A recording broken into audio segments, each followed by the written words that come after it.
Assalamualaikum warahmatullahi wabarakatuh. Perkenalkan, nama saya Laili Wahidatul Khairiyah dari kelas SMP Hukum Ekonomi Syariah. Baik, saya akan menjelaskan tentang internalisasi nilai ekonomi Islam dalam pribadi. Pengertian internalisasi sendiri adalah penggabungan penyatuan sikap, standar tingkah laku, pendapat di dalam kepribadian. Internalisasi nilai ekonomi dalam pribadi itu seperti kepemilikan, penguasaan mutlak terhadap sumber-sumber ekonomi, pemanfaatan, penuaian hak, tidak merugikan pihak lain, kepemilikan secara sah, dan penggunaan berimbang terhadap sumber-sumber ekonomi yang ada.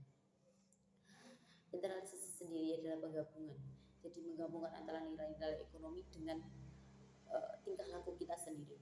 Baik, nomor 2 adalah hakikat manusia dalam ekonomi Islam.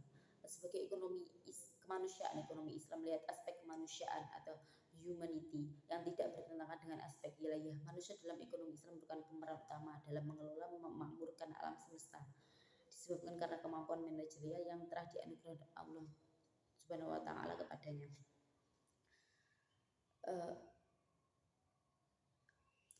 Sebagai aspek yang fundamental dalam diri manusia yang disebut dengan fitrah manusia. Manusia sebagai manajer untuk diberi mandat untuk memakmurkan dunia beserta isinya di dalam perspektif ekonomi Islam.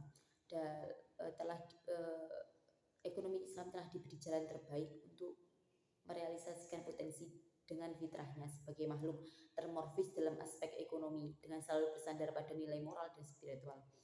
Atas dasar maksud tersebut, ekonomi Islam tidak mengizinkan adanya marginalisasi atau alienasi aspek spiritual lantaran aspek material. Ketiga adalah hakikat alam dalam ekonomi Islam.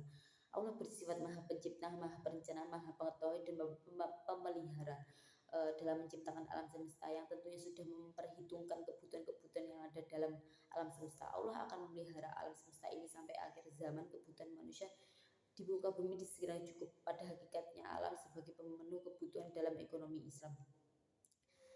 Keempat adalah hakikat kerja dalam ekonomi Islam. Bekerja dalam ekonomi Islam dipandang mulia dan ibadah dalam rangka mewujudkan kemaslahatan manusia, kemaslahatan individu serta masyarakat.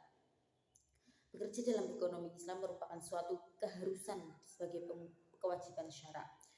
Segala bentuk pengangguran termasuk meminta-minta dipandang sebagai perbuatan tercela. Bekerja mendapat perhatian khusus baik dalam Al-Quran maupun hadis-hadis Nabi Muhammad. Yang kelima adalah hakikat harta dalam ekonomi Islam. Menurut Islam, harta pada hakikatnya adalah hak Allah, hak milik Allah. Namun karena Allah telah menyerahkan kekuasaannya atas harta tersebut kepada manusia, maka perolahan seseorang terhadap harta itu sama dengan hakikat yang dilakukan oleh seseorang untuk mengembangkan harta. Sebab ketika seseorang memiliki harta, maka esensinya dia memiliki harta tersebut hanya untuk dimanfaatkan dan terikat dengan hukum-hukum syara, bukan bebas mengelola secara mutlak. Baik, terima kasih. Itu adalah presentasi saya. Apabila ada kurang lebihnya mohon dimaafkan. Wassalamualaikum warahmatullahi wabarakatuh.